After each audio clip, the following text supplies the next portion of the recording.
ஏம்மா நாங்கள் சினிமாவுக்கு போயிட்டு வரோம்மா. அப்படியேம்மா சரி போயிட்டு வாங்க. அப்படியே நான் கொஞ்சம் ரூபா தரேன், வரும்போது நல்ல ஹோட்டலை பார்த்து சாப்பிட்டு வரீங்களா? அத்தை அதெல்லாம் ஒன்றும் வேணாம் அத்தை, என்கிட்ட இருக்கு. சரிம்மா நாங்கள் போயிட்டு வரோம். எம்மா செலவுக்கு ரூபா தெரியா, நானும் அப்படியே சின்ன பொண்ணை கூட்டிட்டு சினிமாவுக்கு போயிட்டு வரேன். யார் இந்த மயனாமினிக்கு கேட்டாளா சினிமாவை கூட்டிகிட்டு போக சொல்லி? ஏண்டா நாத்தனாக்காரி வந்திருக்கா, அவளுக்கு ஏதாவது நல்லது போலது ஆக்கி போடலான்னு இல்லாமல் உன்னை சினிமாவுக்கு கூட்டிகிட்டு கிளம்பிட்டாளா?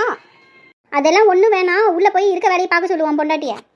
ஏன் உங்க பொண்ணு சினிமாவுக்கு போலாம், நான் மட்டும் வீட்லயே உட்காந்துட்டு இருக்கணுமா? நாங்களும் இப்ப போவோம். ரூபா தர முடியுமா முடியாதா? பாத்தியாடா எப்படி பேசுறான் உன் பொண்டாட்டி? என்கிட்ட ரூபாலாம் இல்லை. அம்மா இருங்க ஒரு நிமிஷம். நீங்க மட்டும் இப்ப ரூபா தரலனா உங்க பொண்ணு இங்க இருக்க வரைக்கும் நான் கிச்சன் பக்கமே போக மாட்டேன். பரவாயில்லையா? சரிம்மா மகாராணி, ரூபா தானே எடுத்துட்டு வந்து தரேன். என்ன பண்றது, நான் பெத்தது தான் எரும மாடு கணக்கா நின்று வேடிக்கை பார்க்குது பொண்டாட்டி பேச விட்டுட்டு. மக்களே பாத்தீங்களா எங்க மாமியா கிழவிய? நான் பண்ணது சரின்னா கமெண்ட் பண்ணுங்க. அதே மாதிரி லைக் பண்ணவும் சப்ஸ்கிரைப் பண்ணவும் மறந்துடாதீங்க. எங்க ஏதோ நாய் வீட்டுக்குள்ள வந்துருச்சு போல. சின்ன பொண்ணு அம்மா தான். இந்தாடா புடி, பார்த்து செலவு பண்ணுங்க. சரிம்மா நாங்க போயிட்டு வரோம்.